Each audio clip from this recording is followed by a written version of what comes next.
Something I figured out about making music is that everybody goes about things differently. And I know some people like to get a lot of inspiration from people. Some people like to listen to other tunes. Sometimes people want to, you know, figure things out that way. For me, I tend to think about the song in my head and value the silence because I need to be able to think about the song and know exactly how it sounds. That tells me if it's catchy enough for someone else to know the song. If I can't remember the song, I typically scrap it because that means that it's not memorable enough for me to even like it. And at the end of the day, it's about what I like and the music that I'm making. So many times I'll sit in silence at my desk and think about the song that I've started. I'll think about how the beat goes. I'll beatbox to myself. I'll think about what the song sounds like, and then I'll write down things that I want to hear so that I remember. Once I write those things down, like, oh, I want it to be filtered there, the voice, or I want to make sure that I add a kick there, or I want to make sure that I add a specific sound. Then I'll go and try and do it.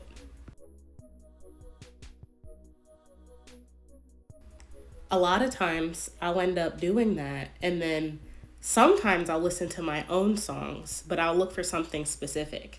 There's a specific way I want the bass to sound. There's a specific way I want a synth to sound. And I know that I've done it before. I'll go try and find it in one of my songs and maybe recreate it, but then, build upon it since I'm getting better every day. But one of the big things that I think about is just sitting in silence. I used to listen to other artists and listen to everything that they do, every sound that they do, and want to recreate that. And I think that there's value in learning how to imitate people who are, making it in the industry and really figuring out their sound and creating things that you like to hear.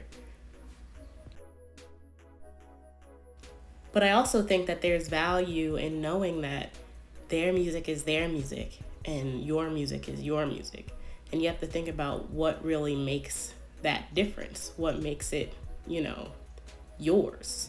And that was something I struggled with for a little bit, first starting out in 2017. I would make music and kind of try and imitate others' styles and ideas, not in a negative way, but just in an inspiration way, because I liked what they were doing. But at the end of the day, I realized that that wasn't going to get me the sound that I want. And, I have a different sound that doesn't necessarily sound like many songs you might hear now. But I think that's okay, and I kind of embraced it more over time. So over the course of time, I think about what the songs I like sound like, but I also think about what my music sounds like. What songs do I really enjoy? What songs do I really love? And then I think about how do I capture that part of the sound and make what I want to hear, but also still be myself. So in my creative process, I tend to keep it silent, think about the song in my head, think about what the beat sounds like, think about what the synths sound like, and then I'll go put my headphones on and start working on something. And I know people go about things differently, but I just find that that's what works best for me to make sure that I'm actually, adding value to my songs that actually mean something to me, and I'm not just making something that is popular or I think will get big, because I don't personally work that way. I like to work on the songs that I really enjoy, and I think that you all will be able to tell when I do that. I find that there's value in being genuine in your music, and that people can really tell when you're not being genuine. So you might as well just go with the flow and figure out what you like. And not everyone's gonna like it. Some people are gonna be like, oh, this is trash, whatever. But everybody has their own opinion, and that's totally fine. But I think that there is some value in making music in silence.